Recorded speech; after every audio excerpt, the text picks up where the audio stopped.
అలాగే తీసుకుంటే జాకీలు పెట్టి లేపే ఎల్లో మీడియా, ఎల్లో పార్టీలు, ఎల్లో భజన్ బ్యాచ్ వీళ్ళకుంది. దానివలన నిత్యం వీళ్ళకి పొగుడుకుంటూ చంద్రబాబు నాయుడు గారి పాలన గురించి ఎంతగానో గొప్పలు చెప్తూ వాళ్ళు చెప్పుకుంటూ ప్రజలను మభ్యపెట్టడానికి ఇప్పుడు కూడా ట్రై చేస్తూ ఉన్నారు. వీళ్ళది మంచి ప్రభుత్వం అంట, అలాగే తీసుకుంటే డబుల్ ఇంజన్ సర్కార్ అంట, అలాగే విజనరీ ప్రభుత్వం అంట, అలాగే సంపద సృష్టించే ప్రభుత్వం అంట, అలాగే కళల రాజధాని నిర్మించే ప్రభుత్వం అంట, మహిళా సాధికారత ఇచ్చే ప్రభుత్వం అంట, అలాగే ఆడబిడ్డలను రక్షించే ప్రభుత్వం అంట. కానీ ఈ రాష్ట్రంలో ఏ మహిళను అడిగినా కూడా ఇది మంచి ప్రభుత్వం కాదు, ముంచే ప్రభుత్వం అని చెప్తూ ఉన్నారు. అలాగే సూపర్ హిట్ పాలన కాదు, శుద్ధ దండగ పాలన అని చెప్తూ ఉండే పరిస్థితి. అలాగే కళల రాజధాని నిర్మించే ప్రభుత్వం అంటే ప్రజలు నవ్వుకుంటూ ఉన్నారు. ఎందుకంటే అలల్లో తేలే రాజధానిని వీళ్ళు నిర్మిస్తూ ఉండే పరిస్థితి మనం చూస్తూ ఉన్నాము. అలాగే డబుల్ ఇంజన్ సర్కార్ కాదు, డబ్బులు దోచేసే సర్కార్ అని ప్రజలే చెప్తూ ఉండే పరిస్థితి ఈరోజు నెలకొని ఉంది. అలాగే సంపద సృష్టించే ప్రభుత్వం కాదు, అప్పులు సృష్టించే ప్రభుత్వము. ఎందుకంటే కేవలం 14 నెలల్లో 2 లక్షల కోట్లు అప్పులు చేశారు. అప్పులు సృష్టించే ప్రభుత్వం ఇది అనేసి ప్రజలు చెప్తూ ఉండే పరిస్థితి మనం చూస్తూ ఉన్నాము. మహిళా సాధికారత ప్రభుత్వం కాదు, మద్యపాన సాధికారత ప్రభుత్వం అని ప్రజలు చెప్తూ ఉన్నారు. అలాగే ఆడబిడ్డలను రక్షించే ప్రభుత్వం కాదు, ఆడబిడ్డలను వేధించే కాలకేయ ప్రభుత్వం ఇదనేసి ప్రజలే స్వయంగా చెప్తూ ఉండే పరిస్థితి. ఈ రోజు తీసుకుంటే ఎమ్మెల్యేలే స్వయంగా మహిళల్ని వేధిస్తూ ఉండే పరిస్థితి అడుగడుగునా మనం చూస్తూ ఉన్నాం. అలాగే తెలుగుదేశం పార్టీ కార్యకర్తలు నిత్యం మహిళల్ని వేధిస్తూ ఉండే పరిస్థితి మనం చూస్తూ ఉన్నాం. రాప్తాడులో 14 సంవత్సరాల బాలికను ఎంత దారుణంగా 14 మంది తెలుగుదేశం పార్టీ కార్యకర్తలు 6 నెలలు గ్యాంగ్ రేప్ చేస్తే కనీసం ఎటువంటి చర్యలు తీసుకొని ప్రభుత్వం ఈ రోజు నడుస్తూ ఉండే పరిస్థితి మనం చూస్తూ ఉన్నాం. అలాగే సత్యవేడు ఎమ్మెల్యే అయిన కోనేటి ఆదిమూలం వలన ఒక సొంత కార్యకర్తే లైంగిక వేధింపులు గురై ఆమెకి ఈ రాష్ట్రంలో రక్షణ లేదు అని చెప్పి పక్క రాష్ట్రానికి వెళ్లి ప్రెస్ మీట్ పెట్టి ఆమె ఆవేదన చెప్పుకునే దురదృష్టకరమైన పరిస్థితులు ఉన్నాయి. ఎందుకు? సాక్షాత్తు జూనియర్ ఎన్టీఆర్ గారి తల్లిని తెలుగుదేశం పార్టీ ఎమ్మెల్యే ఎంత దారుణంగా దూషించాడో మనందరము చూసాం. ఆ ఎమ్మెల్యే మీద ఎటువంటి చర్యలైనా తీసుకున్నారా? ఈ రాష్ట్రంలో జరుగుతున్న చాలా సంఘటనల్లో మహిళల మీద జరుగుతున్న దాడులు కానీ అఘాయిత్యాలు కానీ దేని మీదైనా ఎక్కువగా తెలుగుదేశం పార్టీ నాయకులు లేదా కూటమి ప్రభుత్వంలో ఉన్న నాయకుల తాలూకా సపోర్ట్తోని అలాగే తెలుగుదేశం పార్టీ నాయకులు కార్యకర్తలే చేస్తూ ఉండే పరిస్థితి మనం చూస్తూ ఉన్నాము. కానీ ఎక్కడ కూడా ఎటువంటి చర్యలు తీసుకోవట్లేదు. ఎక్కడైనా ఎవరి మీదైనా అఘాయిత్యాలు జరిగితే వాళ్ళని రక్షించాల్సింది అధికారంలో ఉండే వాళ్ళు రక్షిస్తారు. కానీ ఈ రాష్ట్రంలో ఈ కూటమి ప్రభుత్వం పాలనలో తీసుకుంటే ఆ అధికారంలో ఉన్న వాళ్ళే మహిళల మీద అఘాయిత్యాలు చేస్తూ ఉండే పరిస్థితి, అలాంటి దురదృష్టకరమైన సంఘటనలు మనం చూస్తూ ఉన్నాము. పవన్ కళ్యాణ్ గారు అయితే తీసుకుంటే మహిళల మీద ఎవరైనా చేస్తే తోలు తీస్తాం, తాట తీస్తామని చెప్తూ ఉన్నారు. కానీ ఎక్కడ తాట తీస్తున్నారో అర్థం కాని పరిస్థితి, ఎక్కడ తోలు తీస్తున్నారో అర్థం కాని పరిస్థితి. ఇప్పుడు సొగాలి ప్రీతి కేసు విషయమే తీసుకుంటే ఎంత దారుణంగా పవన్ కళ్యాణ్ గారు వ్యవహరిస్తున్నారు. నిజంగా చాలా బాధ అనిపిస్తూ ఉంది. అసలు ఈ రాష్ట్రంలో ఉన్న మహిళలందరూ కూడా ఈ సొగాలి ప్రీతి కేసు విషయంలో పవన్ కళ్యాణ్ గారు చేసిన రాజకీయం చూసి ఈ రోజు అతని మీద రగిలిపోతూ ఉండే పరిస్థితి మనం చూస్తూ ఉన్నాం. అసలు ఈ సంఘటన ఎప్పుడు జరిగింది? ఇదే కూటమి అధికారంలో ఉన్న 2014 నుంచి 19 మధ్య కాలంలో 2017 ఆగస్టు 19న జరిగింది. అప్పుడు వాళ్ళకి ఏ న్యాయమూ చేయలేదు. జగన్మోహన్ రెడ్డి గారు వాళ్ళకి మాట ఇచ్చి అధికారంలోకి వచ్చాక వాళ్ళ కుటుంబానికి అండగా నిలబడి జాబ్ ఇవ్వడం జరిగింది, భూమి ఇచ్చారు ఆ కుటుంబానికి, అలాగే ఆర్థిక సహాయం చేయడం జరిగింది. పవన్ కళ్యాణ్ గారు దాన్ని రాజకీయం చేస్తూ ఆ రోజుల్లో ఎంతగా రాజకీయ బెనిఫిట్ పొందడం కోసం, దాని ద్వారా రాజకీయ లబ్ధి పొందడం కోసం ఆ కేసుని మొదటి ప్రాధాన్యత కేసుగా మేము తీసుకుంటాం కూటమి అధికారంలోకి వచ్చాక అని చెప్పారు. ఇప్పుడు తీసుకుంటే కూటమి అధికారంలోకి వచ్చి 19 నెలలు అయింది. మరి ఎందుకు మీరు ప్రథమ ప్రాధాన్యత కేసుగా దాన్ని తీసుకోలేదు? జగనన్న ఆ రోజు సిబిఐ ఎంక్వైరీకి రెఫర్ చేయడం జరిగింది. మరి మీ కూటమి అధికారంలోకి వచ్చాక ఇప్పుడు ఆ సిబిఐ వాళ్ళు వెనక్కి వెళ్ళిపోతామని మొన్న చెప్పడం జరిగింది. మీరు కేంద్రంలో మేజర్ పార్ట్లో ఉన్నారు, మీ మీద డిపెండ్ అయి కేంద్ర ప్రభుత్వం నిలబడి ఉన్నది. మీ ఎంపీలు కనుక మద్దతు ఉపసంహరిస్తే కేంద్ర ప్రభుత్వం కూలిపోయే పరిస్థితి. అలాంటప్పుడు మీరు ఎందుకు సిబిఐ ఎంక్వైరీకి ఆదేశించడానికి కేంద్రం మీద ఒత్తిడి తీసుకురావట్లేదు? సుగాలి ప్రీతి కుటుంబానికి న్యాయం జరగాలి కదా. అలాగే తీసుకుంటే ఎంత దారుణంగా అంటే పవన్ కళ్యాణ్ గారు నేను ఎప్పుడో మాట్లాడిన మాటలు నేను విన్నాను. గతంలో జగన్మోహన్ రెడ్డి గారు జాబు అలాగే భూమి ఆర్థిక సాయం ఇవ్వడానికంట ఇతను కారణం అంట. నిజంగా ప్రజలు నవ్విపోతూ ఉన్నారు. ఎందుకంటే నిజంగా మీరు ఆ కేసు మీద అంత శ్రద్ధ ఉన్న వాళ్ళైతే ఆ కుటుంబానికి న్యాయం చేయాలి. మీరు అధికారంలో ఉన్నారు. ఇప్పుడు ఆ తల్లి ఈరోజు రోడ్డెక్కి పోరాటం చేయాల్సిన పరిస్థితి ఉండేది కాదు. మీరు గాలికి వదిలేశారు. మీరు అధికారంలో కూర్చోవడం కోసం సుగాలి ప్రీతి కేసును రాజకీయ లబ్ధి కోసం వాడుకొని అధికారంలోకి వచ్చాక గాలికి వదిలేసిన పరిస్థితి. ఈరోజు 15 నెలల తర్వాత తల్లి ఎంత ఘోరంగా బాధపడుతూ ఉంది, ఎంత దారుణంగా ఆ అమ్మాయికి న్యాయం కోసం పోరాటం చేస్తూ ఉంది. మీరు ఏ విధంగా గాలికి వదిలేసి ఇలాంటి మాటలు చెప్తూ ఉన్నారు, ప్రజలందరూ కూడా గమనిస్తూ ఉన్నారు.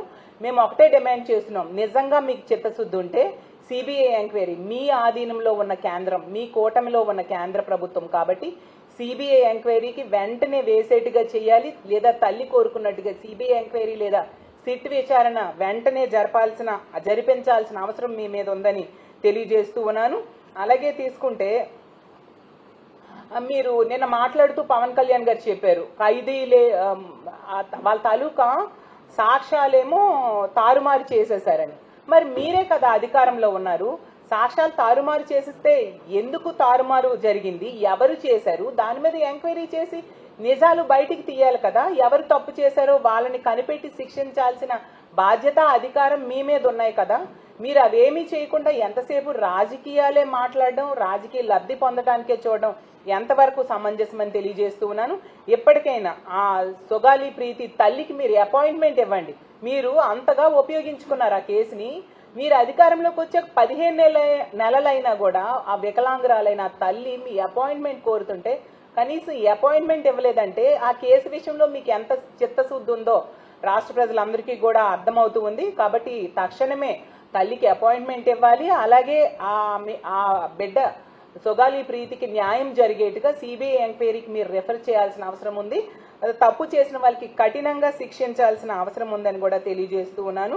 అలాగే తీసుకుంటే ఎంత దారుణంగా ఇన్ని సంఘటనలు జరుగుతున్నాయి. కానీ ఈ రాష్ట్రంలో మహిళా మంత్రులు ఉన్నారు, ముఖ్యమంత్రి గారు ఉన్నారు, డిప్యూటీ సీఎం గారు ఉన్నారు. కనీసం దేని మీద కూడా స్పందన లేని పరిస్థితి మనం చూస్తూ ఉన్నాము.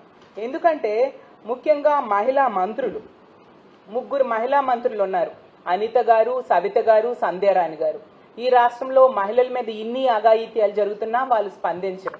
అలాగే మహిళలకి ఎంత దారుణంగా కూటమి ప్రభుత్వం మోసం చేసినా కూడా వాళ్ళు స్పందించరు. అలాగే మద్యము, గంజాయి బ్యాచ్లు మహిళల మీద అఘాయిత్యాలు చేస్తూ ఉన్నా ఎటువంటి స్పందన లేదు. జూనియర్ ఎన్టీ రామారావు గారి తల్లిని అంత దారుణంగా మీ టీడీపీ ఎమ్మెల్యే దూషించినా మీరు స్పందించరు. అలాగే మీ తెలుగుదేశం పార్టీ నాయకులు, కార్యకర్తలు మహిళల మీద అఘాయిత్యాలు చేస్తున్నా కనీసం స్పందించని ఈ మహిళా మంత్రులు ఒక్క విషయంలో మాత్రం చాలా బిజీగా ఉన్నారు. ఏంటంటే ఒక మంత్రి గారేమో ఖైదీలకు, రౌడీ షీటర్లకు లెక్కలు తీసుకొని పేరోలు ఇవ్వడంలో ఒక ఆవిడ బిజీగా ఉన్నారు. ఇంకొక ఆవిడేమో ఆడవాళ్ళ కుట్టు మిషన్స్ లో కూడా కోట్ల సంపద సృష్టించే లెక్కలు తీసుకోవడంలో ఆవిడ బిజీగా ఉన్నారు. అలాగే ఇంకొక మహిళా మంత్రి అయితే వరలక్ష్మి వ్రతం పేరుతో కోట్ల విలువైన కానుకలు పొందే లెక్కలు చూడడంలో ఆవిడ బిజీగా ఉన్నారు తప్ప మహిళా సమస్యల మీద కానీ, మహిళల మీద జరుగుతున్న అఘాయిత్యాల మీద కానీ ఎటువంటి స్పందన లేని పరిస్థితి మనం చూస్తూ ఉన్నాము. ప్రజలు కేవలం 15 నెలల్లోనే ఈ కూటమి ప్రభుత్వం మీద తీవ్రమైన వ్యతిరేకతతో ఉన్నారు. అసలు ఈ రాష్ట్ర చరిత్రలో ఏ ప్రభుత్వం, ఇన్ని ప్రభుత్వాలు మారాయి, ఏ ప్రభుత్వం కూడా కేవలం 15 నెలల్లో ఇంత వ్యతిరేకతను మూటగట్టుకునే పరిస్థితి మనం చూడం. అది ఈ కూటమి ప్రభుత్వంలోనే సాధ్యమైంది. అంత దారుణమైన పాలన సాగిస్తూ ఉండే పరిస్థితి మనం చూస్తూ ఉన్నాము. అలాగే తీసుకుంటే అడుగడుగునా కూడా వీళ్ళు హామీలు అమలు చేయలేదు, మహిళల మీద అఘాయిత్యాలని అరికట్టట్లేదు. అలాగే తీసుకుంటే ఇచ్చిన హామీలు ఎంత దారుణంగా నెరవేర్చకుండా మోసం చేస్తూ ఉన్నారు. కానీ ఒక విషయంలో వీళ్ళందరూ కూడా బిజీగా ఉన్నారు, ట్యాక్స్ వసూలు చేయడంలో ఈ కూటమి ప్రభుత్వంలో మంత్రులు, ఎమ్మెల్యేలు అందరూ బిజీగా ఉన్నారు. కే ట్యాక్స్ అంటే కూటమి ట్యాక్స్ అన్నమాట. ప్రజల నుంచి వసూలు చేస్తూ ఉండే పరిస్థితి మనం చూస్తూ ఉన్నాము. ఈ రోజు భూముల కేటాయింపుల్లో కే ట్యాక్స్ వసూలు చేస్తూ ఉన్నారు. వరుస భూముల డీల్లో కే ట్యాక్స్ వసూలు చేస్తూ ఉండే పరిస్థితి. విద్యుత్ కొనుగోలులో కే ట్యాక్స్ వసూలు చేస్తూ ఉన్నారు. మద్యం షాపుల్లో కే ట్యాక్స్ వసూలు చేస్తూ ఉన్నారు. బెల్ షాప్స్ లో కే ట్యాక్స్, అలాగే ఇసుకలో కూడా కే ట్యాక్స్ వసూలు చేస్తూ ఉన్నారు. ఇలా అన్ని రకాలుగా కే ట్యాక్స్లు వసూలు చేయడంలో ఈ రాష్ట్రంలో ఉన్న కూటమి ప్రభుత్వంలో పెద్దలందరూ కూడా బిజీగా ఉన్నారని తెలియజేస్తూ ఉన్నాను. ఈ రాష్ట్రంలో తీసుకుంటే ఎంత దారుణం అంటే చంద్రబాబు నాయుడు గారి పాలనలో చీప్ లిక్కర్ ఏమో 99 రూపాయలు, కానీ విశాఖపట్నంలో భూములు మాత్రం 99 పైసలకు దొరుకుతూ ఉన్నాయి. అంటే ఎంత దారుణంగా ఈ రాష్ట్రంలో అమరావతితో సహా భూముల్ని వీళ్ళు అమ్మేస్తూ ఉన్నారో మనం అర్థం చేసుకోవచ్చు. అంత దారుణమైన పరిపాలన సాగిస్తూ ఉండే పరిస్థితి. కాబట్టి ఈరోజు మహిళలకి రక్షణ లేని పరిస్థితి. తెలుగుదేశం పార్టీ అంటే తెలుగు దండుపాలెం పార్టీగా మారిపోయింది, అలాగే తెలుగు దాడుల పార్టీగా మారిపోయింది, అలాగే తెలుగు దొండగల పార్టీగా ఈరోజు మారిపోయింది. ప్రజలు నిజంగా గుడిలో దేవుణ్ణి వెలేసి మళ్ళీ కావాలని కోరుకుంటున్నాము, ప్రార్థనలు చేస్తున్నాము అని చెప్పి ఈ కూటమికి ఓట్లేసిన ప్రజలు బాధపడే పరిస్థితులు మనం చూస్తూ ఉన్నాము. కాబట్టి ఎప్పటికైనా వీళ్ళు కళ్ళు తెరిచి ప్రజలకి ఇచ్చిన హామీలు అమలు చేయాల్సిందిగా మేము డిమాండ్ చేస్తూ ఉన్నాము. ముఖ్యంగా మహిళల విషయంలో తీసుకుంటే ఎంత దారుణం అంటే సోషల్ మీడియాని ఐటీడీపీ ద్వారా ఎంత దారుణంగా మహిళల మీద వీళ్ళు ట్రోల్స్ చేస్తూ ఉన్నారో మనం చూస్తూ ఉంటే ఎన్నో రకాలుగా ఆ రోజు 8వ తరగతి చదువుతున్న చిన్నారి జగనన్న మీద అభిమానం చూపిస్తే ఆమెని ట్రోల్ చేయడమే కాకుండా ఆమె తల్లిని కూడా మార్చేశారు. ఎంత దారుణం. అలాగే గతంలో జగనన్న ముఖ్యమంత్రిగా ఉండేటప్పుడు గీతాంజలి అనే ఒక మహిళ తనకి ఇల్లు పట్టా జగనన్న ఇచ్చారని ఎంతో సంతోషం వ్యక్తం చేసింది. అలాగే అమ్మఒడి ద్వారా తన 2 బిడ్డల్ని చదివించుకొని సంతోషంగా గడుపుతున్నానని చెప్పినందుకు ఆమెకి ఈ ఐటీడీపీ సైకోలు విపరీతంగా ట్రోల్ చేసి ఆమె ఆత్మహత్య చేసుకోవడానికి కారణమైన పరిస్థితి మనం చూసాం. ఎంత దారుణమైన ఐటీడీపీ వాళ్ళు సాక్షాత్తు మోడీ గారినే దూషించిన పరిస్థితి మనం చూసాం. ఎంత దారుణంగా ట్రోల్ చేశారు అనే విషయం. మోడీ గారి తల్లిని భార్యని తిట్టిన పరిస్థితి మనం చూసాం. అలాగే పవన్ కళ్యాణ్ గారి తల్లిని ఇదే ఐటీడీపీ వాళ్ళు తిట్టిన పరిస్థితి మనం చూసాం. ఆ రోజు పవన్ కళ్యాణ్ గారే చెప్పారు 5 కోట్లు ఖర్చు పెట్టి లోకేష్ గారు తన తల్లిని తిట్టించారని పవన్ కళ్యాణ్ గారు చెప్పిన పరిస్థితి మనం చూసాం. మా వైఎస్ఆర్ కాంగ్రెస్ పార్టీలో ఉన్న మహిళల మీద, మా నాయకుల మీద ఎంత దారుణంగా వీళ్ళు ట్రోల్స్ చేస్తూ పబ్బం గడుపుతూ ఉన్నారో కూడా మనం చూసాం. అంటే వీళ్ళకి మహిళలంటే కనీసం గౌరవం లేదు, మహిళలంటే ఎంత చులకన భావం అనేది మనకు క్లియర్గా అర్థమవుతుంది. వీటన్నిటి మీద కూడా మా వైఎస్ఆర్ కాంగ్రెస్ పార్టీ మహిళా విభాగం ప్రజల్లో మరింత చైతన్యం తీసుకురావడానికి, అలాగే ప్రభుత్వం మీద ఒత్తిడి తీసుకొచ్చి వాళ్ళు ఇచ్చిన హామీలన్నీ అమలు చేయడం కోసం ఈ కార్యాచరణలో భాగంగా మా కమిటీలు, మా సంస్థాగత నిర్మాణం మరింత బలోపేతం చేసి ప్రజల్లో ఎక్కడ ఏ సమస్య ఉన్నా మహిళల సపోర్ట్తో, ప్రజల సపోర్ట్తో ప్రభుత్వం మీద ఒత్తిడి తీసుకొచ్చి ఆ హామీలన్నీ అమలయ్యేట్టుగా చేస్తాము. అలాగే ఇలాంటి దాడులు జరుగుతున్న వారికి కఠినమైన శిక్షలు పడేంత వరకు మేము పోరాటం చేస్తామని తెలియజేస్తూ ఉన్నాను. అలాగే తీసుకుంటే ఇన్ని సంఘటనలు జరుగుతున్నా ముఖ్యమంత్రి గారికి కానీ, ఒక మహిళా హోంమంత్రిగా ఉన్న హోంమంత్రి గారికి కానీ, అలాగే డిప్యూటీ సీఎం అయిన పవన్ కళ్యాణ్ గారికి కానీ ఎవరికి చలనం లేదు.